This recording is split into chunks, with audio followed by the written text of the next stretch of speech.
A partir de agora, na Fan FM Aracaju 99,7, Jornal da Fan. A credibilidade da notícia, com Narciso Machado.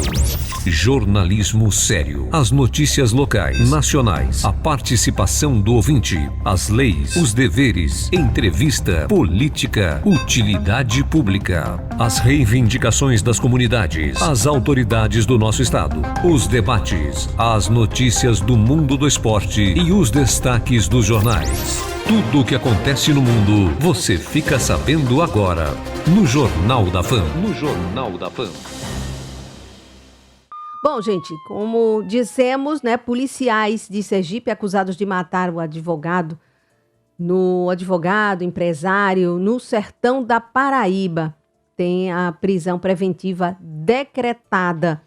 Jefferson de Moura, de 32 anos, ele foi morto por policiais de Sergipe, no sertão paraibano, no dia 16 de março, essa ocorrência de grande repercussão. Ele estava indo para o município de Cajazeiras visitar o pai infectado com Covid-19, quando foi surpreendido por um delegado sergipano em Santa Luzia. E também, né, policiais que estavam nessa chamada operação desenvolvida lá para prender um bandido, traficante, enfim, foram essas as informações.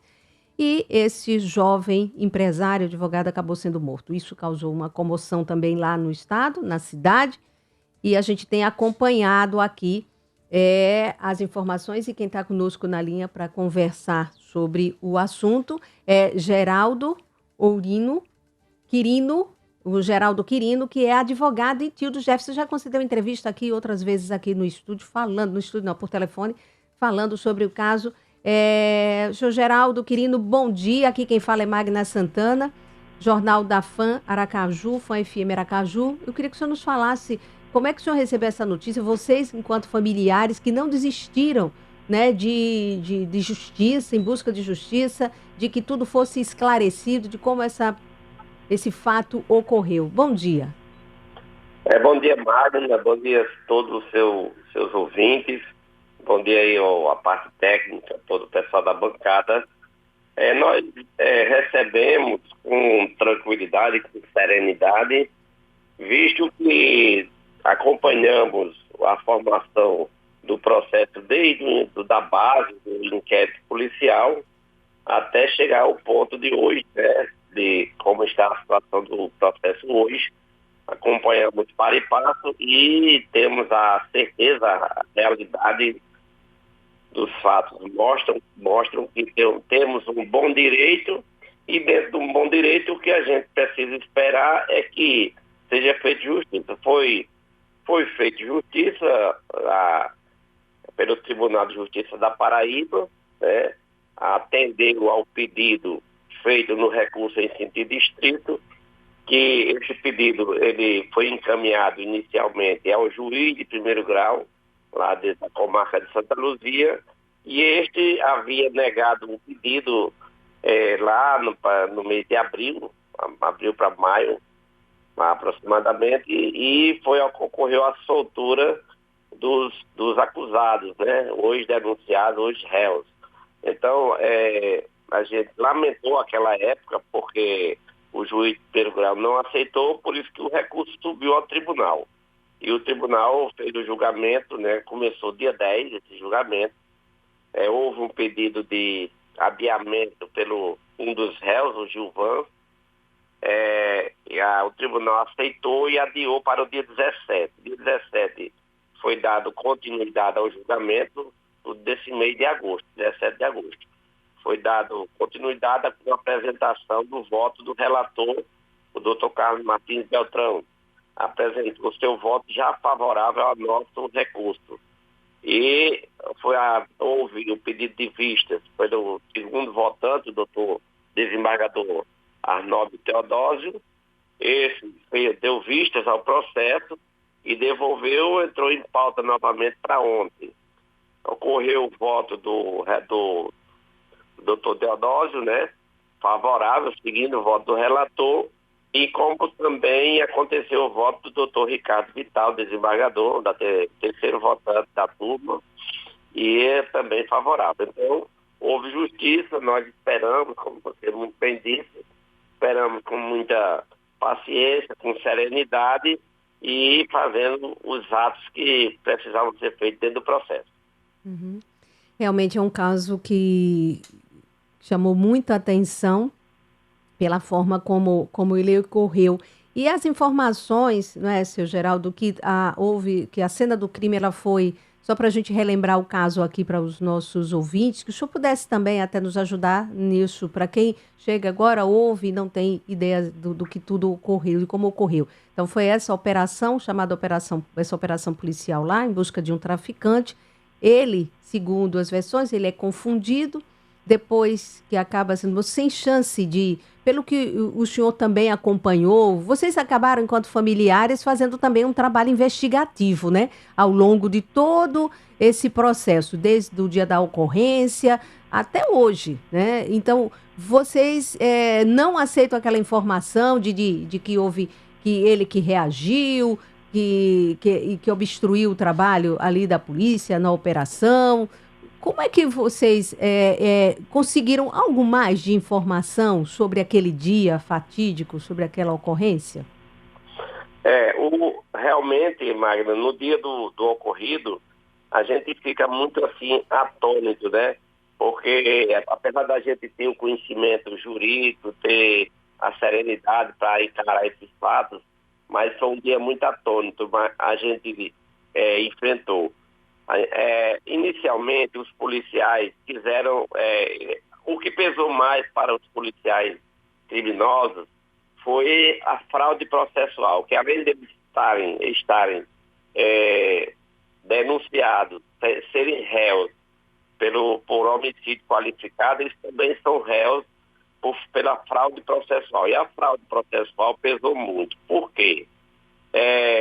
Eu acho que o modus operandi desse fato foi parecido com alguns fatos que a gente também, como você bem disse, a gente conseguiu fazer uma investigação paralela e contribuiu muito para desvendar esse crime. A gente viu que eles têm outros atos aí em Pernambuco, aí em Sergipe, também com a mesma forma, plantaram arma dentro do carro do rapaz, igual fizeram por aí em alguns outros fatos, e descartaram o corpo em porta de hospital. Isso também é modus operandi deles aí, que já tem fato comprovado dessa forma, a desmanchar a cena do crime. E inicialmente, quando se apresentaram, que eles falam que se apresentaram espontaneamente lá na delegacia de homicídio de Patos, né?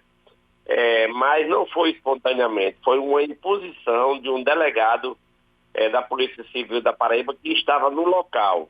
Ele disse, olha, não tem como continuar essa operação, porque, na verdade, os policiais comandados pelo Oswaldo Rezende, delegado, eles queriam dar continuidade à operação e foi dito imediato que eles deviam se apresentar ao delegado plantonista da delegacia de homicídio. Quer dizer, não é verdade o que eles dizem que foi feita uma apresentação espontânea.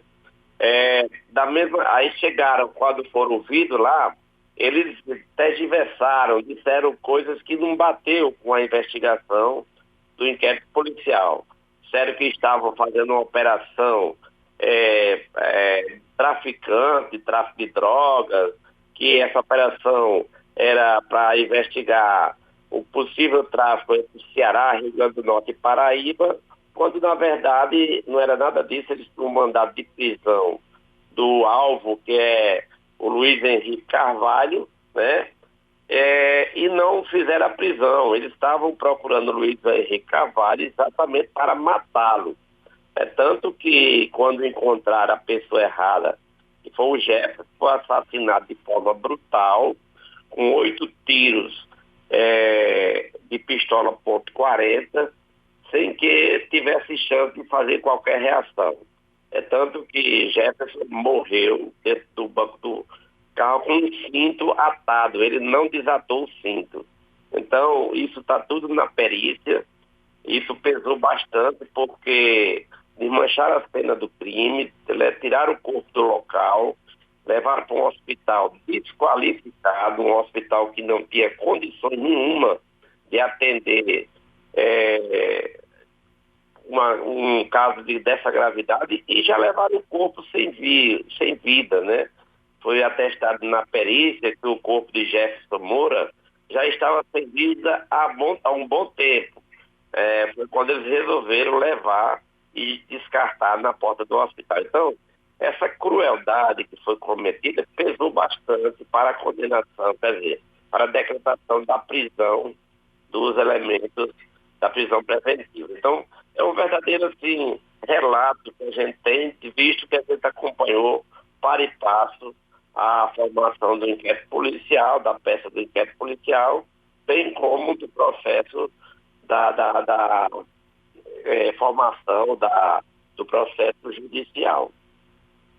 Agora, senhor Geraldo, o senhor espera que eles se apresentaram ontem aqui, estão na academia, na Cadepol, parece que é lá que estão, que eles sejam transferidos para Paraíba. O senhor espera que isso aconteça aí, que eles sejam levados? Eu cheguei a falar rapidamente com um dos advogados ontem, e a informação dele é que o Tribunal de Justiça, quando deu provimento, né, o recurso do Ministério Público para decretar as prisões, disse que deixava a cargo do juiz da causa. E ele acreditava que isso acontecesse novamente, né, que eles permanecessem aqui. Ele não acreditava que eles pudessem ser transferidos. O que é que o senhor espera nesse sentido? O que é que o senhor gostaria enquanto familiar e como até advogado que está acompanhando o caso? Magna, é o seguinte, tem um prazo legal de 5 dias, esse resultado do julgamento do recurso de distrito, ele vai descer para a vara da comarca de Santa Luzia. E o juiz vai emitir os mandados de prisão, mesmo eles já tendo se entregado, entre aspas, espontaneamente, né? Porque só tinha 2 alternativas. Ou eles se apresentavam espontaneamente, ou ia chegar ao mandado de prisão para ser conduzido de forma coercitiva. Ou uma terceira opção seria fugar, né? Que ficava pior para eles do ponto de vista processual. Resolveram se entregar aí. Nós esperamos que o juiz da COR, o juiz da vara de Santa Luzia, como foi dito lá no julgamento, que o juiz determine que a prisão deles seja cumprida na Paraíba. Até porque a gente, nessa investigação que você falou, que a gente fez em paralelo, a gente encontrou indícios, não, provas de corporativismo aí das autoridades policiais de Sergipe em relação aos réus. Então, a gente sabe perfeitamente que essa proteção que o Estado pode dar a eles aí não é bom para o cumprimento. A gente precisa ter a realidade, a certeza que eles estão cumprindo de forma integral essa pena que foi decretada por força do julgamento do recurso no Tribunal de Justiça da Paraíba. Não vou aqui entrar no mérito, mas onde há corporativismo, onde há a proteção, pode haver alguma coisa que não seja dentro dos parâmetros da lei em relação a essa prisão. Então, o que a gente espera é que o juiz decrete, faça o mandado de prisão e eles sejam recambiados para a Paraíba. Isso que a gente espera. Ok, então.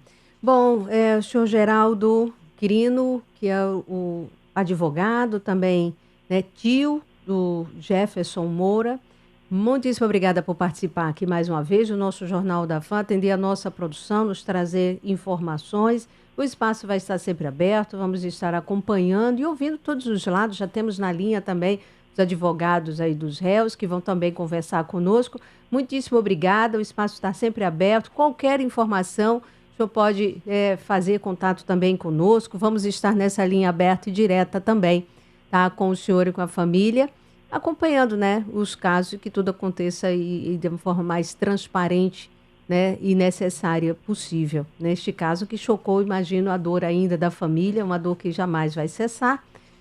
Mas, enfim, a gente vai estar acompanhando. Eu quero lhe agradecer imensamente a gentileza de estar aqui conversando conosco mais uma vez.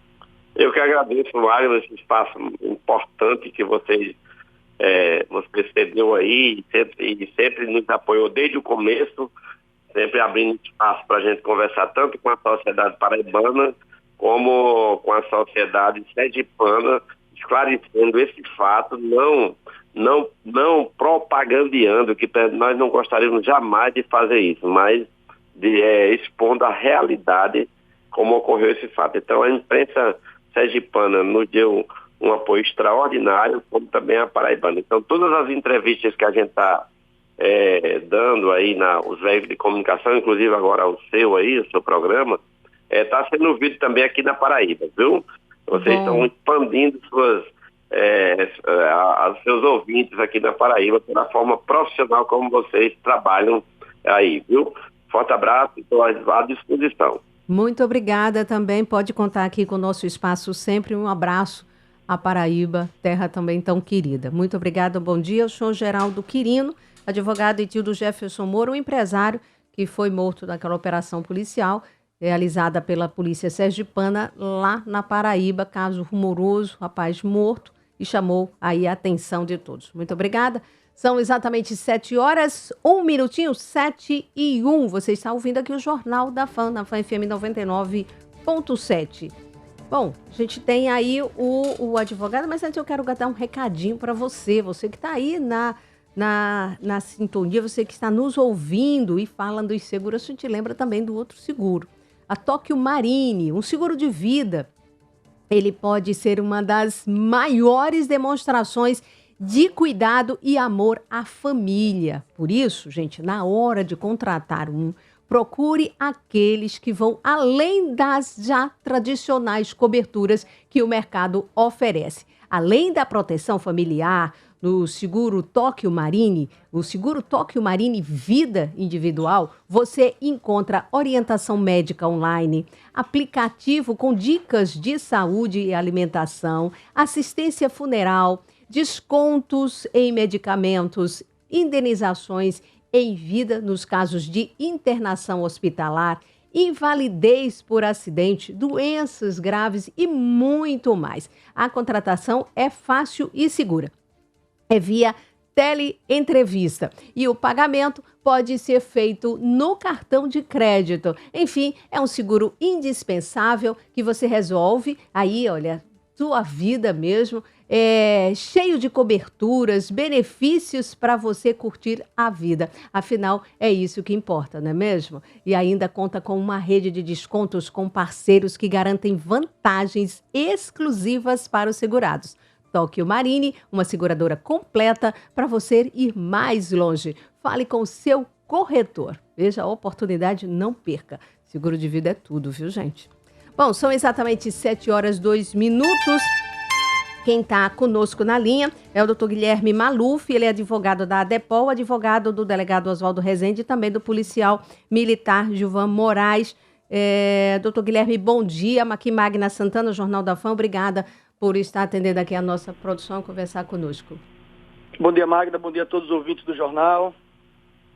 Bom, doutor Guilherme, nós conversamos ainda há pouco, eu acho que o senhor já estava na linha, deve ter ouvido um pouco da nossa entrevista com o tio, né, e também advogado do Jefferson Moura. Queria que o senhor nos falasse um pouco sobre o caso, como é que o senhor recebeu aí essa decisão dos desembargadores do Tribunal de Justiça da Paraíba, que já acataram aí esse pedido de prisão. Os seus clientes, eles já se apresentaram, né, se anteciparam e se apresentaram às autoridades policiais, não é isso?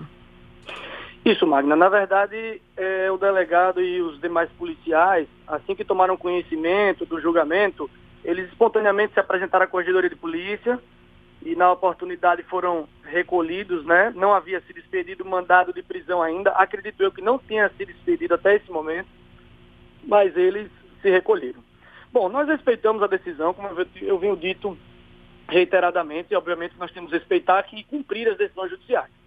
Mas obviamente nós somos obrigados a concordar. E, de fato, nós discordamos veementemente dessa decisão. Primeiro porque considerar que o delegado Oswaldo Rezende, pela pessoa que é, pelo delegado que é, pelo serviço que ele tem prestado à sociedade sergipana, ele não pode ser considerado um risco. Um risco à garantia da ordem pública. De fato, não é. Inclusive, ele está em liberdade desde 21 de abril, certo, do corrente ano, quando expirou o prazo da prisão temporária, e até o momento se passaram 4 meses e não se tem notícia de qualquer reiteração delitiva, de qualquer crime ou de qualquer obstrução à investigação. Investigação essa que foi concluída e remanescem apenas laudos a serem apresentados. Ou seja, ele não teria o que obstruir. Então, essa decisão, e aí eu peço desculpa a qualquer pessoa que tenha se manifestado no sentido, inclusive ao tio dele, eu entendo a dor da família, né, da perda de um ente querido, independente da circunstância, e claro que presto meus sentimentos, mas não se trata de uma prisão punição. O que se mencionou aqui no relato do colega advogado, doutor Quirino, é que se trataria de uma punição. Primeiro que essa prisão, ela busca resguardar o interesse processual. Ou seja, ele tem que estar recolhido para evitar a obstrução à investigação ou para evitar a prática de outros delitos. Portanto, não se trata de uma punição. Esse é o grande primeiro equívoco. O segundo equívoco, em relação a esse recambiamento. O que ocorre é que a Lei de Execuções Penais, ela determina que o cumprimento da pena, inclusive do preso provisório, que é o caso, deve se dar próximo à sua família. E, inclusive, deve se dar na condição do delegado e dos policiais civil e militar que estão presos, deve se dar em estabelecimento condizente com as suas funções. Eu não posso colocar o delegado Oswaldo no meio de traficantes, no meio de delinquentes, pois ele corre um risco com a vida dele. Ele tem grande serviço prestado, várias investigações em todo o Norte-Nordeste, principalmente na região Nordeste, tanto que estava naquela situação na Paraíba, já fez investigações e ações em outros estados. Então eu não posso colocar a vida do delegado Oswaldo em risco. O Estado tem a obrigação, sim, de resguardar a vida, a integridade física dele. Então esses pontos devem ser analisados e não são fruto da nossa vontade pessoal. Eu sei que o que a família intenta é punição, é a punição mais severa possível, mas não é assim que a nossa legislação determina.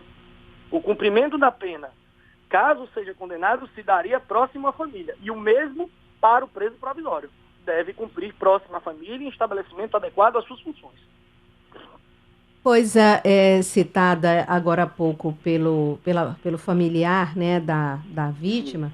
Ele citou, não sei se chegou a ouvir, que era interessante realmente o pensamento dele, que eles fossem recambiados, porque ao longo desse processo também, eles vêm acompanhando, e ele citou que há provas de um corporativismo das autoridades em relação aos réus.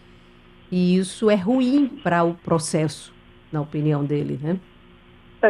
Nós não tivemos acesso a essas provas, né? Se trata de uma informação trazida por ele.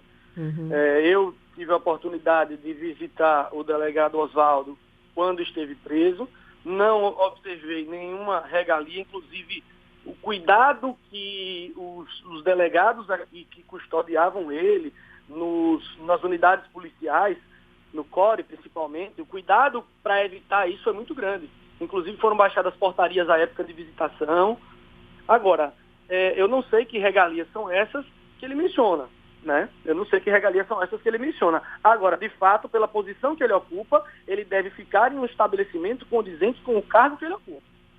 Uhum. Como o senhor disse, por uma questão até de proteção, né? A gente sabe bem disso, que, né, diante da atuação, né, de policiais, que queira quer não, realmente você não colocar numa cela comum ou em outro local é sempre até uma questão de perigo, né? Acaba oferecendo um perigo. Isso não tem realmente, até eu acho que até que se questionar nesse sentido. Agora, doutor Guilherme, vocês continuam mantendo a mesma linha, né, de defesa, de que ali foi apenas uma operação, mantém-se a posição de que a pessoa, né, a vítima, nesse caso, ele reagiu realmente à prisão, mantém-se que a operação ela ocorreu dentro realmente dos conformes, dentro do que se preceitua uma operação policial. Essa continua sendo essa linha de defesa?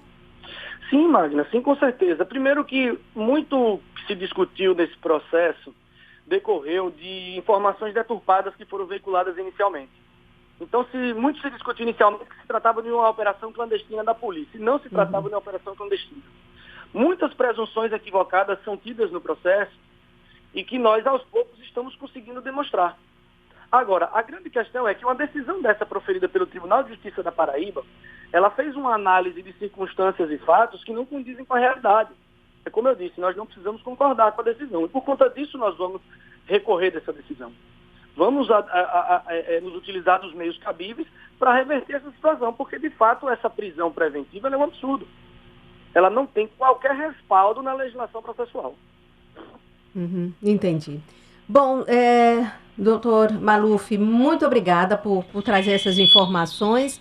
O senhor, então, como informa agora, para a gente vai recorrer e aí manter o seu cliente, os seus 2 clientes aqui mesmo em Sergipe, em Aracaju. É esse agora o esforço, né, do seu trabalho nesse momento e a continuar acompanhando aí todo o rito desse processo, é isso?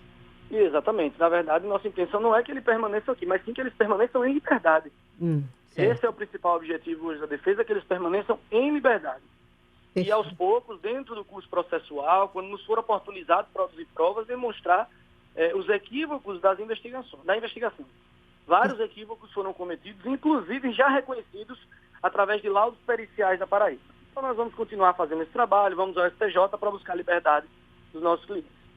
Ok, então. Muitíssimo obrigada, doutor Guilherme Maluf, por trazer também essas informações aqui aos nossos ouvintes. O espaço vai estar sempre aberto aqui no Jornal da Fama. Muito obrigada, um bom dia. Bom dia, Magna. Agradeço a oportunidade de prestar esses esclarecimentos e me coloco à disposição aqui, sempre necessário, para entrar em contato.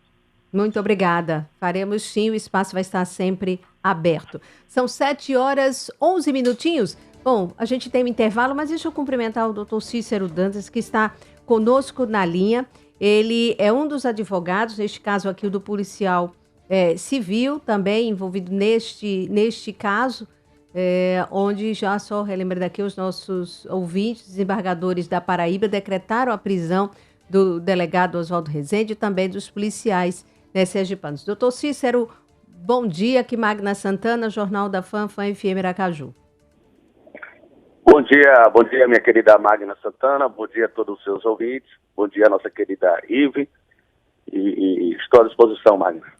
Bom, doutor Cícero, eu vou pedir só a gentileza de um pouquinho só aqui de paciência, só um minutinho, porque a gente tem um intervalo, a gente acabou estourando um pouquinho aqui, e volto em seguida para não haver interrupção aqui na nossa entrevista, tá certo? Só um minutinho, é um rápido intervalo e voltaremos aqui para conversar, para que o senhor possa nos falar desse caso, da sua atuação como advogado, do policial civil José Alonso de Santana, um dos envolvidos aí neste caso de grande repercussão, doutor Cícero Dantas, renomado advogado, conhecidíssimo de todos, respeitado, né, no meio, vai conversar conosco. Só um instante, doutor Cícero, a gente volta em seguida. Vamos lá, Wendel, a um rápido intervalo. 7h17, estamos de volta aqui com o seu Jornal da Fã pela Fã FM Aracaju 99.7. Lembrando que você também pode nos acompanhar pelas redes sociais, tá? Acompanhar aí o vídeo, em vídeo e áudio e vídeo, você também nos acompanha. Bom, o nosso Jornal da Fã, a gente está tratando, antes até do intervalo, nós já tínhamos iniciado aqui, aquele caso que envolveu a morte de um empresário, também advogado lá no interior da Paraíba. Você que está aí sintonizando, só para recapitular, ontem os desembargadores do Tribunal de Justiça da Paraíba acataram um novo pedido de prisão feito pela família do empresário Jefferson de Moura Gomes, que foi morto em uma ação policial sergipana realizada na cidade de Santa Luzia, no interior paraibano. Nós já conversamos com o senhor Geraldo Quirino, que é advogado e tio do Jefferson, fez aqui já um relato, né, como ele recebeu essa notícia, a família que já vem acompanhando, claro, desde o primeiro momento e fazendo, como ele mesmo disse, uma espécie de investigação paralela. Então, no mês de abril, o delegado Oswaldo Rezende Neto, o policial civil José Alonso de Santana e o policial militar Gilvan Moraes de Oliveira chegaram a ser presos e soltos dias depois, porque aí provocou, né, no caso, ensejou esse pedido por parte dos familiares do empresário para que uma nova prisão fosse realizada. E o que aconteceu no dia de ontem. Então, nós estamos repercutindo este caso, já ouvimos, como eu disse, o senhor Geraldo Quirino, que até fez aqui um relato de que há provas, né, de um corporativismo das autoridades em relação aos réus. Por isso, quando eu questionei a ele, o fato de eles ficarem aqui, ele defendia que eles fossem para Paraíba. Como se fosse um outro terreno, né, mais neutro para fugir desse tipo de influência. Então, nós já ouvimos também um outro advogado, que é o doutor Guilherme Maluf, que é advogado da ADEPOL, advogado do delegado Oswaldo Rezende e também do policial militar Gilvan Moraes. E temos na linha, já o cumprimentamos antes do intervalo, o doutor Cícero Dantas, que é advogado do policial civil José Alonso de Santana. E já tem também agora na linha o Lucas Rosário, que é assessor de comunicação da Secretaria de Segurança Pública, diante da declaração da família. Isso fica, né, paira, e esse mal-estar, essa dúvida, essas coisas não são muito boas. Ele também vai falar conosco, já. Mas, doutor Cícero, agradeço por ter ficado na linha, aguardando aí o nosso intervalo, retomando então aqui este assunto. O senhor, como advogado, como é que o senhor recebeu aí essa posição, já essa prisão aí decretada? Seu cliente também já se apresentou antecipadamente às autoridades? Novamente, minha querida Magna Santana, meus cumprimentos, meu bom dia a todos os telespectadores. Cumprimento aqui também o meu colega que falou agora há pouco, o doutor Guilherme Maluf, como agora informado por você, o jornalista, assessor de comunicação da Secretaria de Segurança Pública.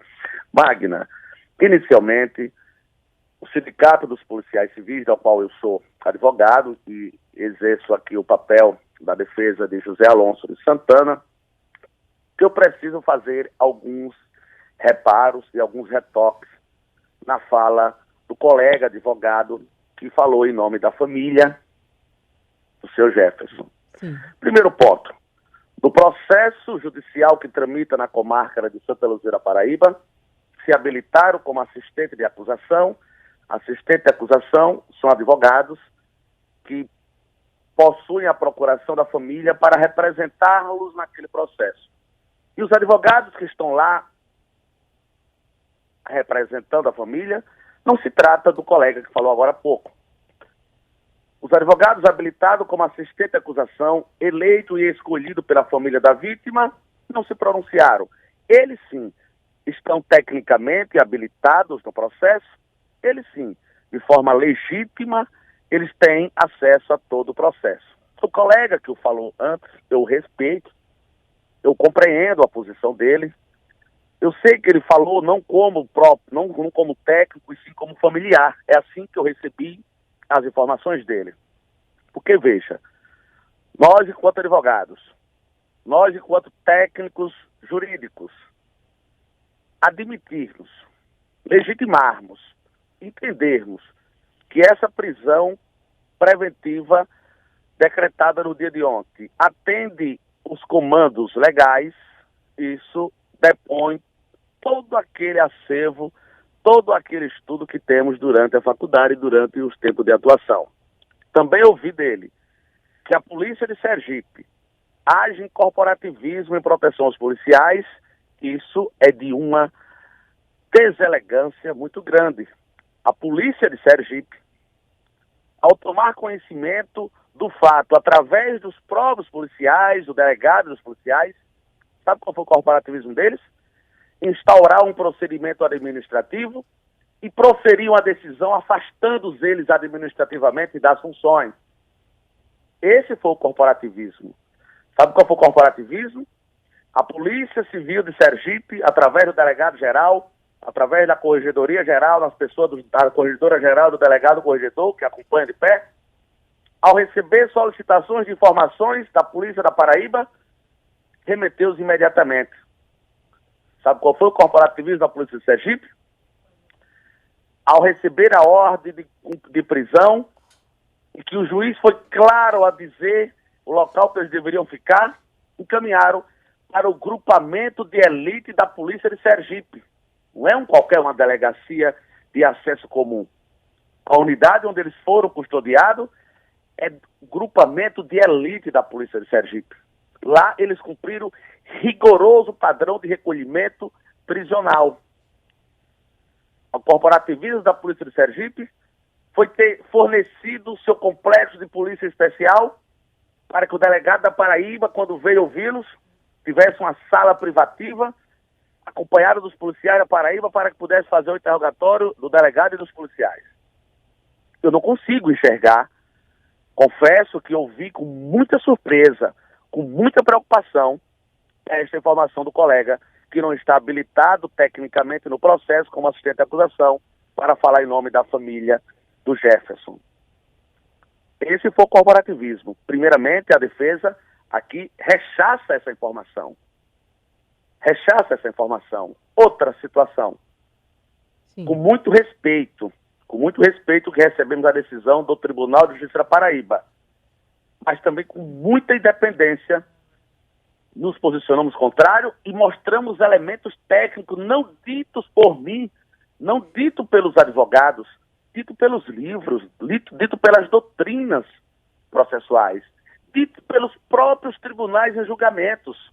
Ora, tratar a prisão processual como prisão-pena é um ataque, é uma ofensa ao sistema processual brasileiro. Tratar da inversão da prisão que decorre da condenação para uma prisão processual, eu vou citar aqui 3 exemplos perigosos que o Brasil conhece de repercussão nacional. O caso dos irmãos Naves, que ocorreu em Minas Gerais durante a ditadura militar. Foram 2 irmãos presos preventivamente e condenados por um crime de homicídio que depois de 25, 30 anos a vítima apareceu. Caso que virou, inclusive, série do Globoplay, caso Evandro, lá do Paraná. Uma criança que foi desaparecida, encontrou-se em corpo e foram presos preventivamente a mãe e a filha e mais 5 pessoas. Depois se comprova durante o processo que elas eram inocentes. Caso também daquela escola, parque lá do estado de Minas Gerais. Os supostos acusados tiveram sua vida devastada. Depois se comprovou que aquela denúncia, que as informações eram mentirosas. É isso que se quer fazer com o delegado e os policiais? Destruí-lo previamente, sem ter um elemento de prova no processo? Muitas informações precisam ser esclarecidas. A primeira delas, que foi ventilada, que a operação era clandestina.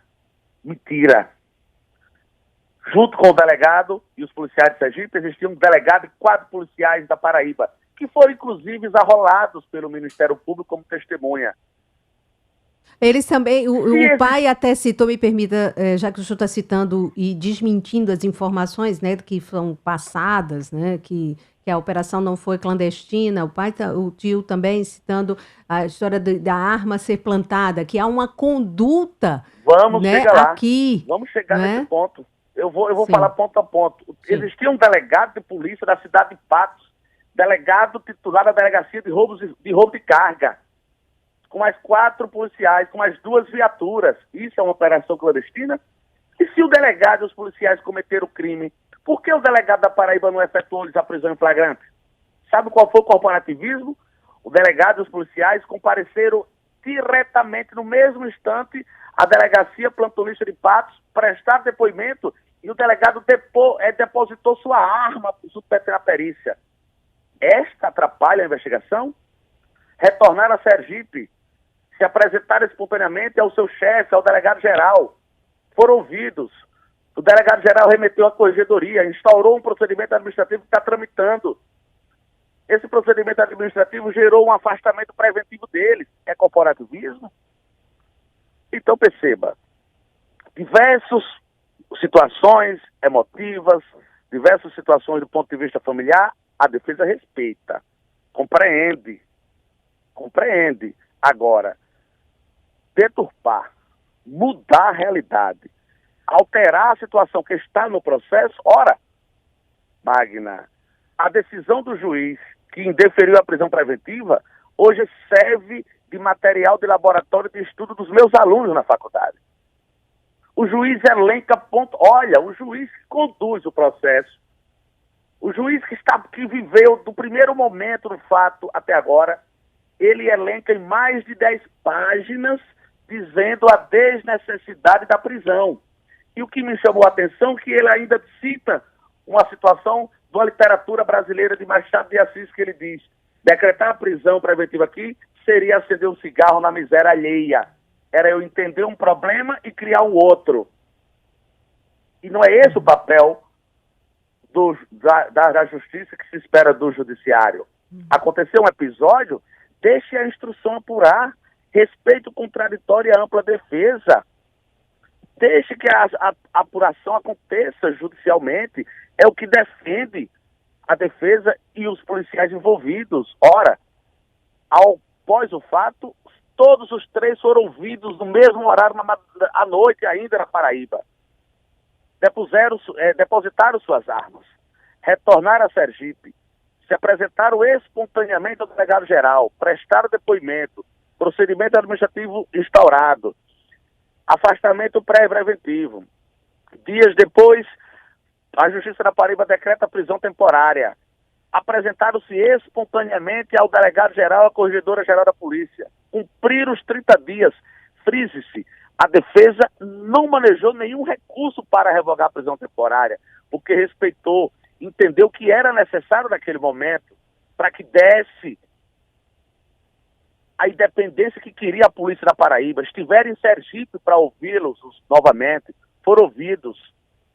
A cabo dos 30 dias, o juiz entendeu e fundamentou pela desnecessidade da prisão, porque, segundo o juiz disse na sua decisão, a única prova que falta ser juntada ao processo é um laudo pericial, da onde não existe possibilidade de os policiais soltos interferir na conclusão desse laudo.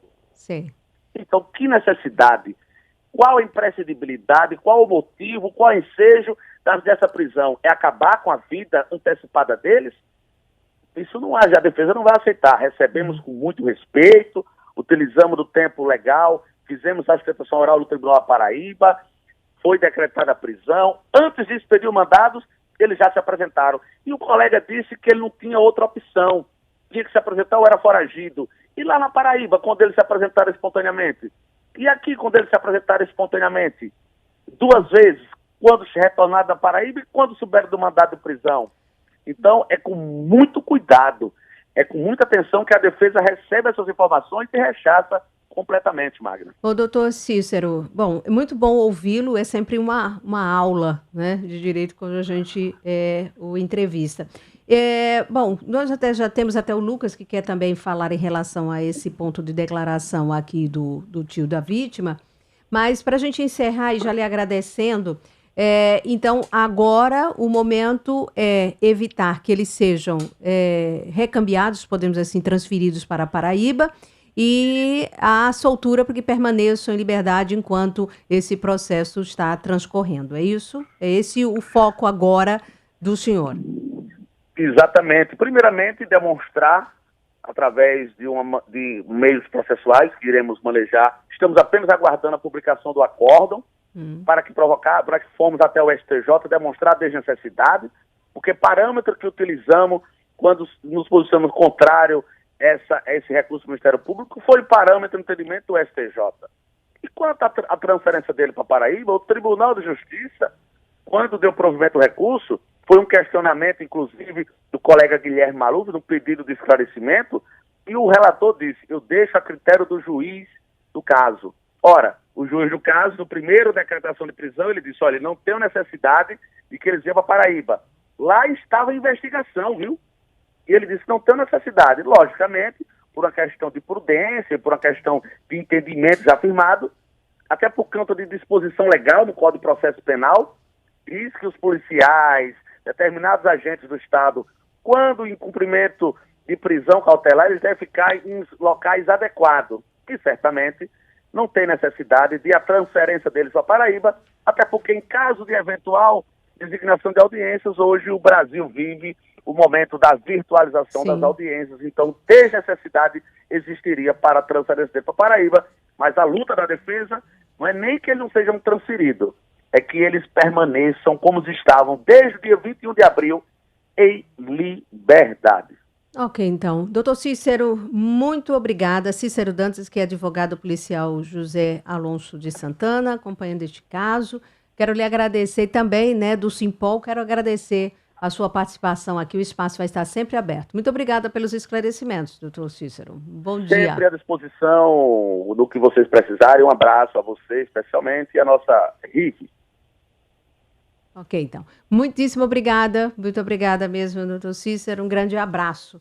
Bom, a gente tem na linha o Lucas Rosário, que é assessor de comunicação, que deu até um espaço por conta da declaração feita pelo senhor Geraldo Quirino, que é advogado e tio do Jefferson Moura. Nós estamos tratando aqui desse caso que envolve o rapaz empresário morto no dia 16 de março durante uma operação do DENARC, que tentava prender um grupo envolvido com tráfico interestadual de drogas lá na cidade de Santa Luzia, na Paraíba. E acabou com a morte, nesse bloqueio policial, a morte de do Jefferson Moura nesta operação. Bom, Lucas Rosário, bom dia. O que é que a SSP diz quando essa declaração feita agora há pouco em entrevista de que há provas de corporativismo das autoridades em relação aos réus? Bom dia, Lucas. Bom dia, Magna. Bom dia, Ive, todos os ouvintes da FAM. Então, Magna, a nossa produtora aí, a Ive, ela conversou comigo sobre essa declaração dada pelo Geraldo Quirino a respeito de corporativismo aqui no âmbito da Polícia Civil, da Secretaria de Segurança Pública. O nosso comportamento desde o começo foi extremamente protocolar. Há 3 meses, em março, eu conversei inclusive aí no Jornal da FAM, com o Narciso, com os ouvintes, exatamente sobre a mesma manifestação. E eu reforcei o desafio. Qual a informação que o advogado Geraldo Quirino apresenta e comprove corporativismo por parte da Secretaria de Segurança ou da Polícia Civil? Desde o começo, nós fomos extremamente protocolares, primeiro na fase do inquérito com a Polícia Civil, uma equipe nossa, o delegado-geral, o coordenador do interior, uma equipe foi para João Pessoa, houve uma reunião, nos colocamos totalmente à disposição do inquérito, o inquérito foi concluído. Eu lembro muito bem que o presidente do inquérito, que foi rigoroso nas investigações, rigoroso no sentido de apurar o que precisava ser apurado, ele foi questionado aí no Jornal da FAM sobre a cooperação da Polícia Civil de Sergipe, da Secretaria de Segurança Pública, e ele foi muito claro em dizer que a cooperação ela foi a melhor possível. Então, não existe corporativismo. Essa é uma declaração que não procede. Até agora, o advogado Geraldo Quirino ele não consegue apresentar qualquer prova que possa confirmar qualquer tipo de ingerência ou atuação que seja errada por parte da Polícia Civil de Sergipe ou pela Secretaria de Segurança Pública.